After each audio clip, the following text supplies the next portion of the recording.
Hello Soledad Bravi. Bonjour Dorit. Je suis trop contente que tu sois là. Vraiment, merci. C'est vraiment un honneur. Je suis très fan de ton travail depuis X temps. Merci, je suis ravie d'être là. Vraiment un honneur. Donc écoute, je vais te présenter pour les personnes qui ne te connaissent pas, s'il y en a encore. Donc Soledad, tu es illustratrice de plus de 60 livres et également autrice illustratrice de plus de 70 livres. Mais Soledad Bravi, c'est aussi des collaborations avec elle, avec Colette, Chanel, Pierre Hermé. C'est quoi l'énergie que tu veux transmettre dans tes créations? Être bien dans sa peau et pouvoir rire de soi-même surtout, voilà. Ok. Donc même si tu te trouves moche, au moins t'es drôle, tu peux avoir voilà, même si t'es fatigué, il faut toujours avoir retrouver du peps en étant sympathique, voilà, en voyant la vie avec dérision. Énorme. Donc t'as vraiment cette volonté finalement de faire en sorte que les gens peut-être pas passent à côté des drames de la société, mais en tout cas les faire oublier un petit peu parce que il se passe des choses qui sont pas très roses au quotidien. Ouais, mais essayer de garder, je parle pas évidemment des trucs terribles, mais pour le reste, regarder la vie du bon côté, pas essayer de critiquer tout comme on a entendu beaucoup ces derniers temps où tout le monde se met un peu sur la gueule et il y a beaucoup trop d'agressivité. Moi, c'est vrai que même si ça fait un peu la fille un peu stupide, j'aime bien regarder la vie du bon côté, essayer de sourire et de montrer qu'on peut être positif et pas négatif. Voilà, je comprends pas en fait. Voilà. C'est toi, c'est ta personnalité, tu vas vers ça. Toi, t'es quelqu'un qui est en recherche de solutions. Tu te décrirais comme positive. Ah ouais, ah oui, à mort. Dès que je peux, sourire, retourner les situations. Évidemment, quand il m'arrive un coup dur, j'encaisse, je fais un peu la gueule, je suis là. Mais voilà, j'essaye de remonter, de pas me complaire dans cette situation, parce que c'est vrai que quand on est malheureux, c'est assez agréable de pleurer sur soi-même, et dire ah, je suis malheureux et tout. Et en fait, non, j'essaye de sortir la tête de l'eau et d'en rire ou de le dessiner pour pouvoir en rire. Voilà. Et c'est quoi tes trucs justement pour arriver à avoir cet état d'esprit-là? Parce qu'on est humain, hein, tu l'as dit, il y a des moments où c'est vraiment pas facile. Donc tu viens de le dire, il y a le dessin, mais c'est peut-être aussi un conditionnement. C'est une question d'état d'esprit. Enfin, c'est quoi que tu donnerais comme conseil peut-être aux gens qui se laissent un petit peu submerger par les actualités et qui ont du mal justement à être pragmatiques comme t'arrives à l'être et à avancer vers la lumière, quoi. Alors d'éteindre les actualités, voilà. Déjà, ou en tout cas, voilà, en tout cas de s'informer le minimum et par de bonnes sources, parce que c'est vrai que en ce moment, pour moi, c'est du grand n'importe quoi. Il y a beaucoup trop de méchanceté et je sais pas, c'est sale, quoi. C'est vraiment sale. Je trouve l'atmosphère dégoûtant et donc voilà, je pense que de s'éloigner de l'actualité, de savoir quand même ce qui se passe, c'est important. Mais voilà, de pas écouter ce côté maladif qu'il y a d'écouter l'information en continu où ça rend fou en fait. Et par exemple, on a bien senti quand il y avait le Covid, mais ça n'arrêtait pas et on devenait dingue. Et donc ouais, je pense que c'est bien d'écouter un peu la radio le matin et ensuite d'oublier, voilà. De faire comme à mon époque où on regardait le journal télévisé à 13h et on attendait le lendemain pour regarder la suite des informations. Pour toi, c'est les réseaux sociaux ou les médias qui ont ce pouvoir d'influer sur nos émotions et de nous rendre tristes? Non, je pense qu'on a la vie est faite pour qu'on vive des choses dures et des choses gaies, et on peut réussir à maintenir un équilibre parfois confortable, parfois difficile, et il faut se donner des coups de pied au cul pour remonter la pente. Mais c'est vrai que l'information, de voir cette complaisance de mauvais état d'esprit, de méchanceté, on se rend compte que maintenant tout le monde parle comme ça. Les enfants s'agressent dans les cours de récréation. Les enfants se disent des gros mots, mais terribles, qu'on ne disait pas du tout auparavant. Mes filles n'ont jamais dit des gros mots comme ça, ne se traitaient pas je ne dirais pas de gros mots, mais voilà. Et dans la rue, on s'en rend compte quand on traverse, qu'on se fait agresser par un vélo parce que ils nous coupent la route, mais les gens sont fous. Ouais. Il y a une violence. Ouais. Voilà, et tout ça, il n'y avait pas auparavant. Donc oui, la télé, les réseaux sociaux où on peut balancer. Moi, j'ai jamais mis une méchanceté sur les réseaux sociaux. Ce truc de se réveiller le matin et de regarder Instagram ou je ne sais pas quel autre truc et de pouvoir se complaire à dire une méchanceté, une belle saloperie, je ne sais pas. Voilà. Ouais, je suis d'accord avec toi, c'est quelque chose d'assez fascinant humainement. Dites des trucs sympas ou sinon ne vous abonnez pas au compte en fait. Complètement. Voilà, moi je vais pas aller voir quelqu'un que je n'aime pas pour lui mettre je t'aime pas et tu sais que t'as fait ça. Ben non. Il y a rien de constructif en fait. C'est allons vers les gens qu'on aime, voilà, et donnons-leur des bonnes ondes, pourquoi on les aime, donnons des raisons, voilà, expliquez-vous. Et toi, c'est quoi ton constat, parce que tu dépeins beaucoup la société finalement dans ton travail. Il y a toute la complexité des émotions, tu parles d'amour, de plein de choses. Tu trouves que dans la société, justement, l'empathie est toujours suffisamment présente dans les rapports humains, ou parce que tu parlais justement de cette violence qui est systémique un petit peu dans les rapports. Est-ce que tu vois une dégradation de l'empathie? À Paris, parce que dès que je pars en province, c'est pas du tout la même chose. À Paris, les gens, je sais pas, c'est une ambiance électrique. Il n'y a pas de respect. C'est-à-dire, on perd beaucoup le respect, que ce soit aux maîtresses, aux professeurs, à une dame dans la rue. Les gens se mêlent de tout. Et ça, c'est pas normal en fait. Laissez-moi vivre ma vie. Je suis pas là en train de regarder ce que vous faites. Laissez-moi tranquille. Les gens parlent très fort. Dans le métro, les gens répondent au téléphone et hurlent. Je sais pas. Il y a quand même ce truc de. C'est vrai que c'est un peu ringard peut-être, mais moi je trouvais ça super de laisser sa place aux personnes âgées dans les moyens de locomotion. De je sais pas, de dire pardon, bonjour madame, au revoir. La politesse de base quoi. Ouais. Et la politesse de base, elle est quand même archi efficace pour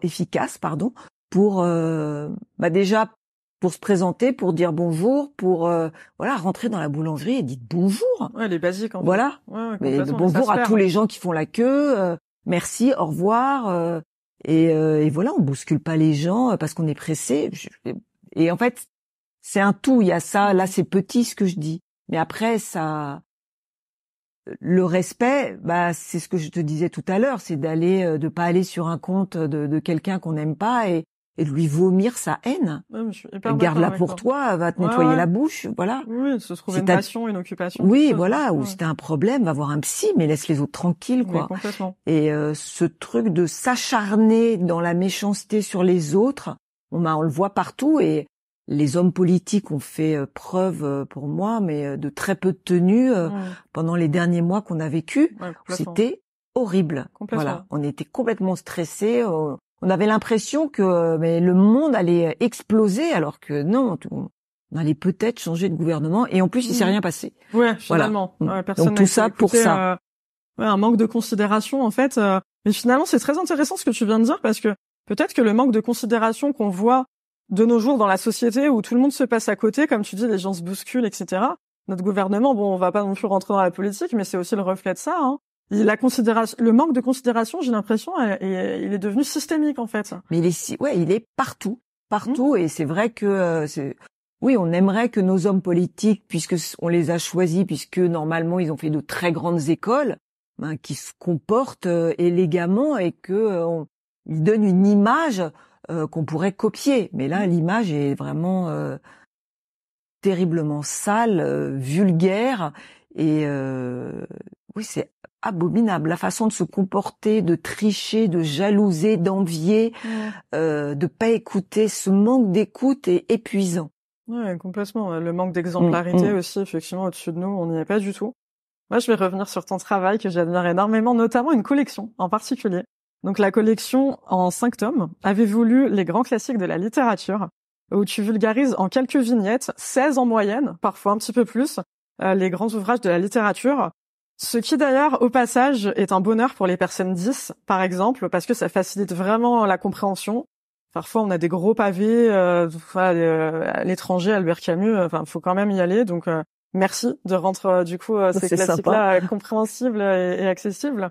Ça t'est venu comment, justement, cette envie de rendre accessible peut-être ces livres qui n'attireront pas les gens parce que peut-être ça décourage aussi, parce que déjà ça fait énormément de classiques à avaler. Comment tu t'es dit je vais les rendre à portée peut-être de tout le monde, parce que c'est plus motivant quand même de les comprendre en 16 peut-être 20 vignettes que en 400 pages? Alors au départ, je résumais les livres que je lisais et Pascal Fray, avec qui je travaille sur Avez voulu, m'a dit faut que tu arrêtes de divulguer la fin des livres parce que les gens ne les ont pas lus et tu vas te faire insulter. Donc on devrait plutôt résumer les classiques de la littérature parce que comme ça évitera que tu aies des problèmes que normalement tout le monde les a lus ou c'est pas grave en fait de connaître la fin.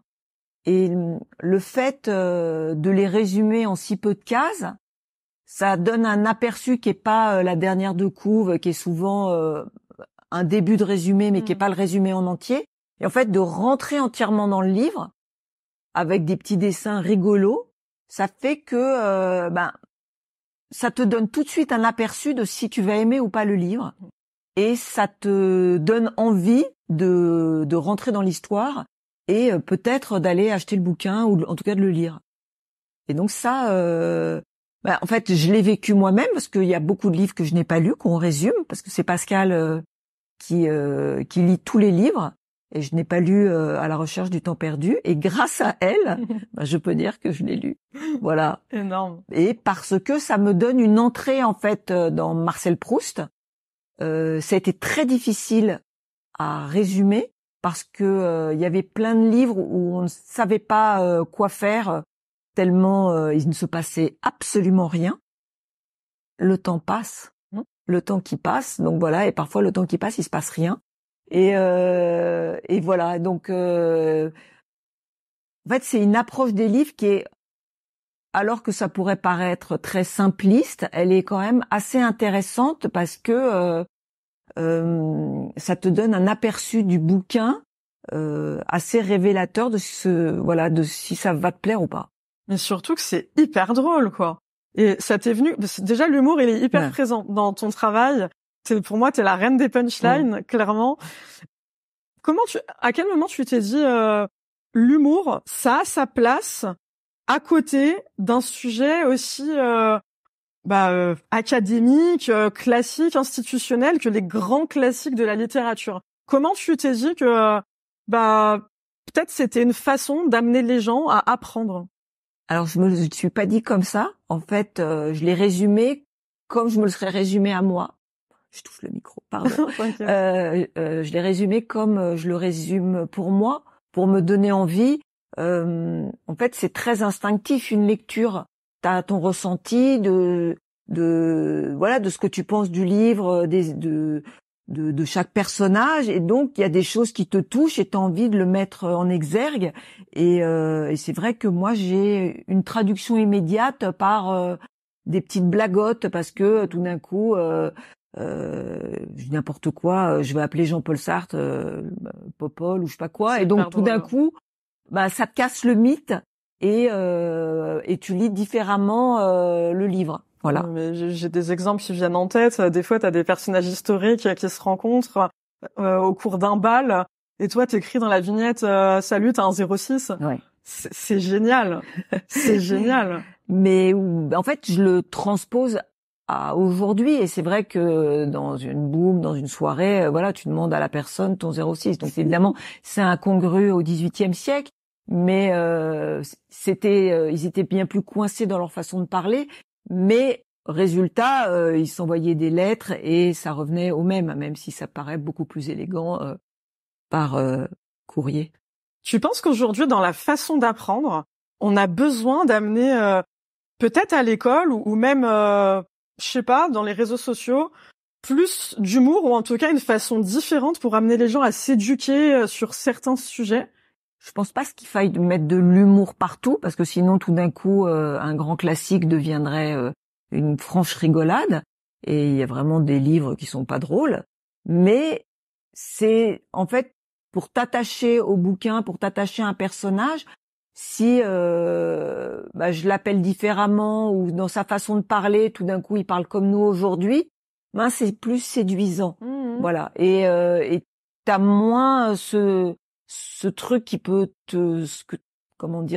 trouver très lourd de lire un livre du XVIIIe siècle ou du XIXe et Madame Bovary Voilà, c'est lourd. C'est pas facile, mais mais ne le lisez pas tant qu'on n'est pas marié. Il faut pas lire Madame Bovary, par exemple. Mais sinon, on le comprend pas, en fait. Ouais. Mais tu l'as dit, t'es maman. Toi, c'est quoi ton regard en tant que maman justement sur l'école? Est-ce que pour toi, actuellement, avec ce qui est mis en place, ça donne envie aux enfants d'apprendre? Et si c'est pas le cas, qu'est-ce qui pourrait peut-être être mis en place pour que la pédagogie elle soit plus cool et peut-être rentrer plus dans la psychologie des enfants pour juste leur donner envie? Alors moi, mes filles, elles sont grandes, elles sont plus à l'école parce qu'elles ont 31 et 29. Ah oui, effectivement. Ouais, donc, voilà, elles sont vieilles. Mais après, mais elles l'ont été. Après, ça dépend beaucoup des professeurs parce que moi, je me rappelle de profs, de maîtresses incroyables pour mes filles et tout dépend de ce que tu racontes à un enfant. En fait, l'enfant, il va se passionner par mais comme tout, quand tu discutes avec toi, t'as des gens qui t'ennuient et d'autres qui te passionnent. Donc, si t'as un prof qui récite son programme ou qui a pas envie, et ben tu t'ennuies comme lui, en fait. C'est plus dans la façon de former peut-être les enseignants pour ceux qui ont des difficultés à partager. Ben, c'est peut-être plus à eux qu'il faut apprendre comment on partage, comment on raconte une histoire, parce que les enfants ils sont prêts à écouter qu'on leur raconte des histoires. Je vais parler de tes engagements maintenant parce que il y en a dans ton travail. Par exemple, tu as écrit et tu as aussi illustré évidemment pourquoi y a-t-il des inégalités entre les hommes et les femmes. C'est important pour toi d'éduquer, de faire de la pédagogie, voire de t'engager en tant qu'artiste? Je sais pas si je m'engage. Le livre au départ était un questionnement de ma part, où en fait j'ai traversé une manif il y a, je sais plus quand je l'ai écrit, mais il y a 8 ans on va dire, sur le boulevard Montparnasse, un convoi anti-avortement. Wow. Et il y avait des jeunes filles de 18 ans qui étaient debout sur les camions et qui hurlaient. Je me suis dit, mais comment est-ce possible qu'une jeune fille de 18 ans aujourd'hui soit contre l'avortement? C'était totalement illogique. Je me dis, mais qu'est-ce qu'on leur a raconté ou qu'est-ce qu'on ne leur a pas raconté? Leur ignorance est absolument folle pour qu'elle soit sur ce camion à crier. Et je me suis dit, il y a un truc qui va pas, je vais tout reprendre à zéro. Et c'est pour ça que j'ai écrit le pourquoi en partant de la préhistoire pour voir où est-ce que ça avait, où à un moment donné... ça a merdé. Ouais, c'est ça a merdé. Où est-ce que les hommes avaient pris le pouvoir et les femmes étaient passées tout de suite à la cuisine à s'occuper des enfants. C'était ça en fait qui m'intéressait. Et de refaire cette histoire et de refaire tous les siècles et de passer évidemment par le Moyen-Âge, de repartir en Angleterre sur les suffragettes. Donc ça c'était au XXe siècle, hein, donc on a passé quand même quelques siècles, mais qui ont fait des manifs. Elles étaient en robe longue avec des chapeaux et elles faisaient les mêmes manifs que nous on fait aujourd'hui. Et elles se faisaient bastonner par les flics et elles pouvaient pas courir parce qu'elles avaient des robes longues. Ça me touche, mais il y en a même une qui s'est jetée lors d'une course hippique pour se faire remarquer et pour qu'on fasse attention à elle. Elle a été piétinée, elle en est morte. Voilà. Et puis en plus à cette époque-là, quand elles faisaient des grèves de la faim, on les obligeait à manger en leur mettant la nourriture par le nez, donc des trucs atroces. Donc ce que les femmes ont enduré pour avoir le droit de vote, pour avoir des lois, pour récupérer leur corps et de voir des petits sur des camions en train de hurler qu'il faut pas se faire avorter, ça me rend dingue parce que c'est de l'ignorance. Si elles n'ont pas envie, ben ok, c'est ton choix, mais laisse les autres, laisse-nous avoir notre corps. On a un corps de femme, c'est à nous de décider si on a envie ou non de garder le bébé. Si on est en couple, évidemment qu'on va en discuter avec un compagnon, notre compagnon, mais c'est quand même à la femme qui va porter le bébé de savoir si elle a envie de donner naissance à un enfant. Voilà, parce qu'il y a tellement d'enfants malheureux, tout le monde va chez le psy. Donc il y a un moment, faut arrêter. Si on n'a pas envie, on n'a pas envie. Voilà, mais c'est notre corps et il nous appartient. Et merci Simone Veil. Mais complètement. Mais on le sent que c'est quelque chose qui t'engage personnellement. Là, on le sent quand tu t'en parles, tu incarnes ce sujet. Est-ce qu'on peut considérer que quand même si tu dis que tu vois pas forcément ça comme de l'engagement, c'est un sujet sociétal. Donc, tu restes une artiste engagée parce que ça reste une prise de position et tu t'en as conscience quand même de ça?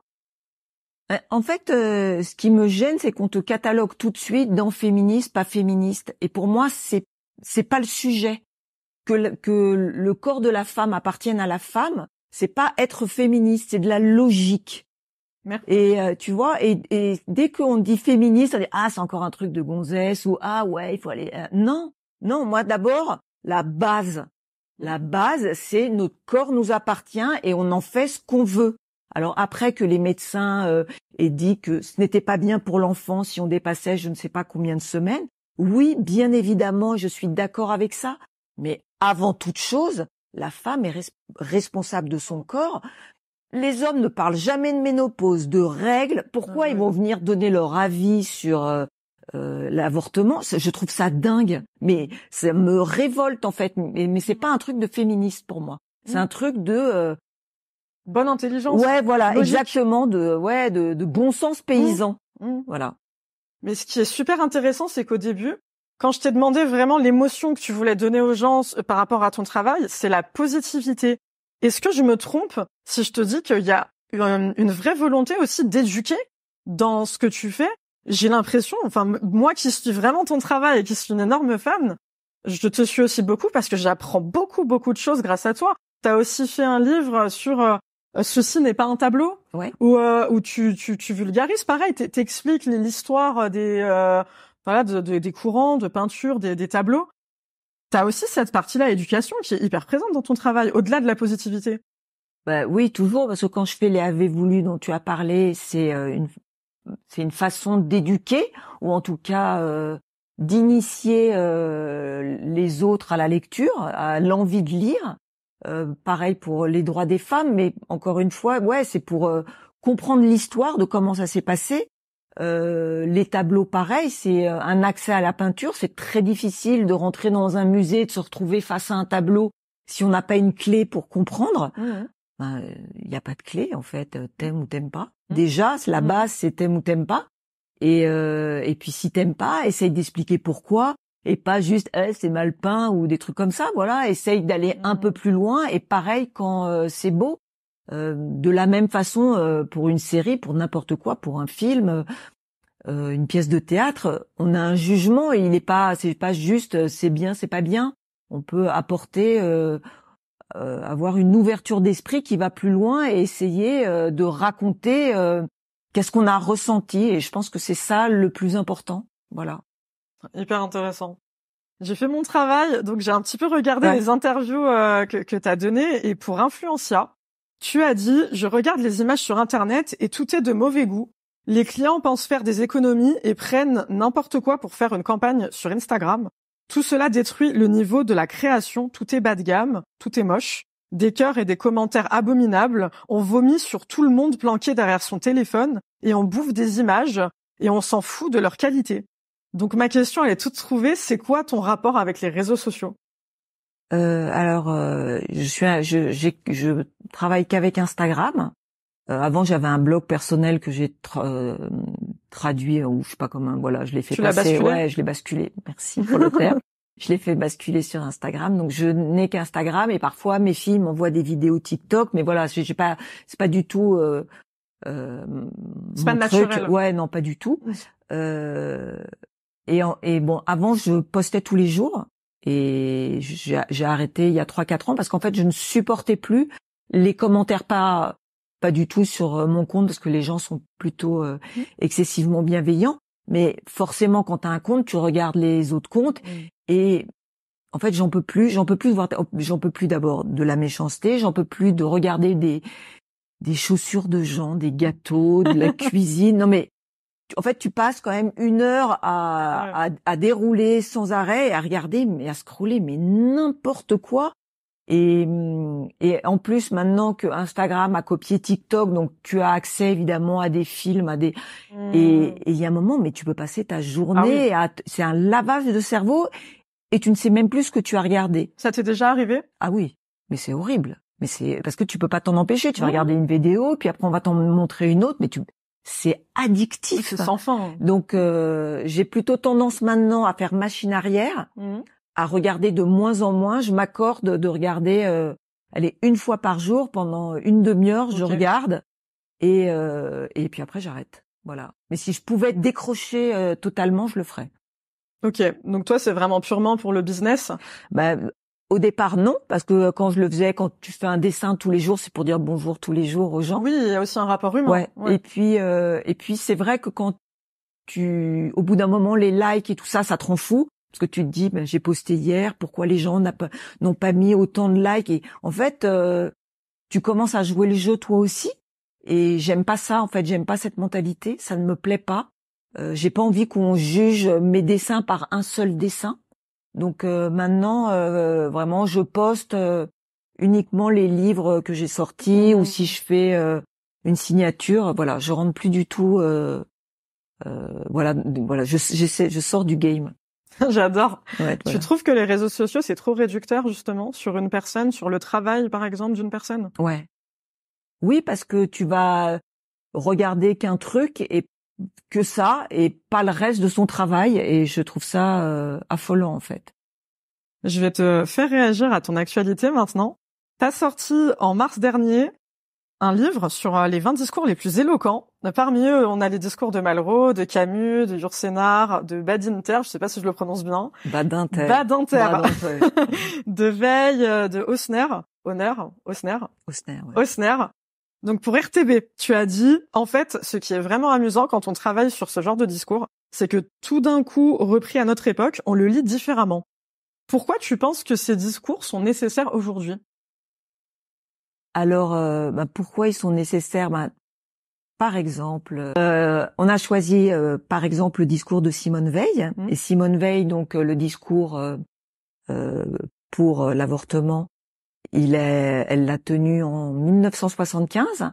On a l'impression que c'était il y a 2 siècles. Non, c'était il y a 50 ans. Et en fait, déjà ça, je trouve ça très important. Quand elle présente son discours à l'Assemblée nationale, elle est devant un parterre de, je crois 490 hommes. Je suis pas sûre du chiffre. Beaucoup d'hommes. Beaucoup d'hommes, il n'y a que 9 femmes. Et pour pouvoir faire que la loi soit acceptée, elle a basé tout son discours sur un truc très médical, pas du tout féministe. Elle dit que voilà, il y a beaucoup de femmes qui meurent, et elle reste vraiment là-dessus pour pour sauver les femmes qui sont en train de mourir. Et donc c'est très intéressant de voir comme aujourd'hui le discours a totalement évolué, qu'on est en train de défendre vraiment la femme purement, et voilà, aujourd'hui on défend la femme en tant qu'être humain. C'est plus une personne de la société, c'est une femme à part entière, comme il y a un homme, et que les hommes, ils se considèrent tout seuls, déjà très bien, on n'a pas besoin de les aider, mais la femme, voilà, il faudrait la considérer comme une vraie femme, et elle soit responsable. Voilà, on l'a rendue responsable de son corps, ce qui n'était pas du tout le cas auparavant. Et maintenant, les femmes, elles hurlent dans la rue pour vraiment défendre ça, et ça, je trouve ça magnifique. Et pareil, Badinter, évidemment, on vient d'en reparler parce que il vient de mourir, mais la guillotine, c'était en 81. C'était il y a 40 ans. Et il y a 40 ans, dans une cour, il y avait des gens qui se faisaient quand même couper la tête. C'est un truc pour moi, d'un autre monde. Incroyable. On croit que c'est pour à chaque fois pour que ça se passe au Moyen-Âge. Non. Et donc quand tu remontes comme ça dans les textes, c'est très intéressant parce que tu peux t'appuyer, c'est notre histoire. Et donc tu peux t'appuyer aujourd'hui, tu peux défendre des choses qui peuvent se passer aujourd'hui en t'appuyant sur les textes d'avant. Et c'est passionnant, comme Malraux quand il fait rentrer Jean Moulin au Panthéon. Bon, le texte est une merveille, il est touchant, mais c'est incroyable, rien que d'y penser, j'ai la chair de poule. Mais pourquoi tu fais rentrer Jean Moulin? Pourquoi c'est important d'être résistant? Pourquoi on doit parler de la guerre et de Hitler et du nazisme et de la droite extrême? Voilà, parce que tout ça revient aujourd'hui, et que parce qu'ils tiennent un discours qui est différent, il y a un nettoyage de cerveau. Et donc ça, voilà, et c'est important de relire les anciens textes ou le texte d'Hausner qui parle d'un des capitaines d'un des camps d'Auschwitz. Ben voilà, parce que ça te remet dans l'histoire, ça te replonge et tu peux voir la souffrance des gens, de ceux qui ont vécu cette histoire et qu'il faut garder actuelle. C'est très important parce que ça nous appartient. Voilà. Donc tu penses que la clé peut-être pour déjà comprendre l'actualité et éventuellement la résoudre, si tant est qu'on en ait le pouvoir, c'est de comprendre notre histoire, de comprendre notre passé. Bien sûr. Et si on ne comprend pas notre passé, si on arrive avec aujourd'hui en ayant lu 2 trucs sur Internet, ben on n'a pas de fondement, on va dire ah ouais, eh ben non, il a tort parce que il a dit ça. Ben non. Il a dit ça parce que il y a beaucoup de choses auparavant qui ont été dites et voilà, il faut se renseigner. C'est pas horrible de relire l'histoire en fait. Et c'était important de faire voilà encore un livre pédagogique. En tout cas, mais à chaque fois voilà la première à qui a lu ce livre, c'est moi parce que quand je me suis replongée dans tous ces textes, d'abord il y en a la plupart je ne connaissais pas et de relire Marguerite Yourcenar qui rentre à l'Académie française et la façon dont l'ont reçu les académiciens, c'est passionnant parce que les académiciens, depuis Richelieu, ils n'avaient fait rentrer aucune femme. Wow. Et donc, tout ça, tu le lis différemment parce qu'aujourd'hui, on a l'impression que les femmes, elles sont partout et que on est rentré dans tous les métiers différents. Mais Marguerite Yourcenar, encore une fois, c'était en 1980, donc c'était il y a à peine 40 ans et voilà et tout ça c'est important de le savoir et de lire le texte et de comment tu peux être féministe aujourd'hui si tu ne sais pas ça voilà tous ces textes d'avant c'est impossible. Mais voilà. C'est hyper important ce que tu dis parce que c'est extrêmement vrai quand tu dis que parfois on a l'impression que les inégalités très graves par rapport aux femmes etc.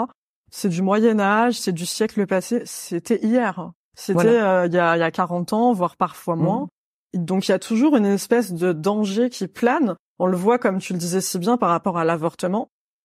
Ça a été clairement remis en cause très très très récemment. Donc ouais, effectivement, c'est extrêmement nécessaire de rappeler tout ça en fait. On n'est pas immunisé, hein. Non, on n'est pas immunisé et on le sait puisque le président a voulu absolument le mettre dans la Constitution, mais aux États-Unis ils l'ont retiré de la Constitution. Trump l'a retiré. Donc voilà, c'est très fragile. Oui. Et on oublie que voilà, avant les femmes en 1960, donc il y a 60 ans, on devait demander à son mari pour ouvrir un compte en banque. Voilà. La pilule, c'est depuis 65, depuis 1965. Tout ça est très récent. Donc quand les gens disent ça va pas assez vite, les femmes, elles devraient tout de suite tout avoir, ben, c'est récent. Donc oui, faudrait, bien sûr, mais ça prend du temps. Mais c'est vrai qu'il faudrait. Je vais m'intéresser à la petite Soledad parce qu'elle m'intéresse beaucoup. Moi, j'aimerais savoir, 2 questions. Déjà, est-ce que l'illustration, le dessin, ça faisait déjà vibrer la petite Soledad? Et aujourd'hui, dans ton travail et même en tant que personne, quel lien tu gardes avec ton enfant intérieur? Alors, l'illustration faisait vraiment partie de notre famille, puisque maman était illustratrice, elle s'appelle Mila Boutan. Elle faisait plein de livres pour enfants. Donc, nous, quand on rentrait de l'école, il y avait des papiers de couleurs absolument partout, mais vraiment inondé le salon de dessins. Donc, elle ne nous faisait pas faire nos devoirs et on dessinait. Donc, on était très mauvais à l'école. Mais on avait voilà l'imagination archi développée. Et la petite fille d'aujourd'hui est toujours là. En tout cas, quand j'écris des livres pour enfants, pour moi, c'est très important d'être à âge d'enfant. Un enfant de 3 ans n'est pas le même qu'un nouveau-né ou qu'un enfant de 8 ans. Donc, on ne lui parle pas de la même façon, on ne raconte pas les mêmes histoires, tu n'utilises pas le même vocabulaire. On est à une époque où on parle de burn-out, on parle de dépression énormément. C'est des sujets qui reviennent vraiment sur la table. On parle d'anxiété sociale, on l'a beaucoup dit, la société aussi est très très oppressante sur plein de sujets. Enfin, comment t'arrives toi à garder l'équilibre au quotidien? D'abord, je fais beaucoup de psy, ouais. que ça c'est voilà pour s'équilibrer. Moi, j'essaye toujours d'avoir une petite porte avec de la lumière, de l'ouvrir, voilà, tant que je peux. Dans le contexte actuel, parce que je trouve ça complètement anxiogène, on t'enferme en fait dans les mauvaises nouvelles, dans la fin du monde, dans la pollution, tout, dans la terre qui ne pourra plus nous accepter tellement on l'a bouffé. Donc c'est très difficile. Voilà, je trouve ça très dur pour les gens et ça m'étonne pas que les gens fassent des burn-out et partent en vrille parce qu'on disait au départ, le climat actuel ne t'aide pas du tout à sortir la tête de l'eau. Et toi, t'arrives quand même à te préserver de tout ça grâce à la positivité, à l'humour qui est hyper présent dans ta vie J'essaye, oui, de préserver ma petite famille, mon petit enclos fermé, de le protéger pour essayer de voir des belles choses. Voilà. C'est une question de point de vue, tu penses? Toi, c'est une question de perspective aussi? Non, c'est une question de chance. C'est une question de chance? Bah oui, c'est aussi c'est la façon dont tu es né, c'est la façon dont tu as grandi, c'est la façon si tu as eu de l'argent ou pas, si c'est un tout quoi. C'est il y a quand même une notion d'amour et de chance autour de toi et que tu cultives. Pour toi, le bonheur, c'est une question de chance par rapport à, on va dire, son héritage aussi de naissance, cette capacité en fait à accueillir le bonheur? Non, savoir comment tu grandis, dans quelles conditions tu grandis. Voilà. Profond, profond. Moi, je vais te faire réagir aussi à un sujet qui est lié aux femmes plus spécifiquement. Tu as eu une carrière incroyable à l'époque où le syndrome de l'imposteur touche une femme sur deux, selon BPI France. Est-ce qu'aujourd'hui, tu te sens pleinement légitime ou est-ce que tu as encore des moments, malgré ton immense carrière, où tu te sens toujours pas à la hauteur? Je vois pas du tout un truc, comme tu l'as dit tout à l'heure, 70 livres, 80 livres ou grande carrière. Pas du tout. En fait, à partir du moment où on m'appelle pour faire un travail, je me mets une pression de dingue. Voilà. Évidemment, maintenant j'ai une facilité dans la façon de travailler, dans la façon de prendre un sujet, mais ça c'est dû à mes années de travail. Mais je suis pas du tout là, de toute façon. Non, j'ai pas du tout la confiance, non. Non, ça rend dingue mes filles, mais j'ai toujours cette pression folle de mettre la barre très haut, pour y arriver, pour faire le truc le mieux, voilà. Parce que t'es exigeante envers toi-même. Ouais, je suis très exigeante. Alors le syndrome, je crois pas avoir eu le syndrome de l'imposteur, m'être dit en travaillant en OL, j'ai trop de chance, vraiment j'aurais pas dû. Non, c'est pas ça. Pour moi, c'est plus le non-respect pour le travail d'illustrateur auquel on peut être confronté, où les gens disent tu veux pas me faire un petit dessin et réduire ton travail. Ouais, genre dessiner ce que c'était avant, en tout cas à mon époque. De choisir les métiers artistiques, c'était ceux qui avaient pas réussi à l'école. Okay. Ceux qui avaient réussi, c'était évidemment ceux qui faisaient des maths, des bacs C à l'époque, je sais pas ce que c'est aujourd'hui, des bacs scientifiques. Et donc c'est vrai que ce truc-là reste toujours du fais-moi un gribouillis. D'accord. Voilà. Et tu sens qu'il y a un manque de respect du coup par rapport à tout le travail que t'as, parce que finalement on voit la version finie, mais il y a l'inspiration, il y a j'imagine que tu as 1 milliard de notes un petit peu partout. Tu as des idées aussi qui te viennent, que tu dois mettre en forme, parce que la tête d'un artiste, à mon avis, c'est pas tout de suite tac, tac, tac, tac. Tu trouves que même encore peut-être aujourd'hui, les gens ont tendance à diminuer le métier à partir du principe que c'est pas grand-chose? Il y a toujours une notion de facilité dans le dessin. Voilà, et on ne voit pas forcément le travail qu'il y a derrière tout ce que tu viens de décrire. J'aurais enregistré. Ça paraît logique pourtant. En repeat tous les matins. Mais non, il y a des gens qui voient ce qu'ils n'arrivent pas à faire en fait, l'aisance du dessin. Tout d'un coup, eux, ils voient le résultat, ils disent petit gribouillis. Donc c'est vrai que ça peut être vexant sur tout le travail et la quantité de boulot que je produis, ou en tout cas pour me mettre sur ma table de travail, l'inspiration, tout ce que tu racontais. pour sortir un dessin. Ouais. Et les gens l'oublient, comme si voilà, c'était pas un vrai métier. Et pourtant, Dieu sait que Voilà. ça en est un. Tu mets du Mm. cœur, tu mets de l'humour, tu mets de l'engagement.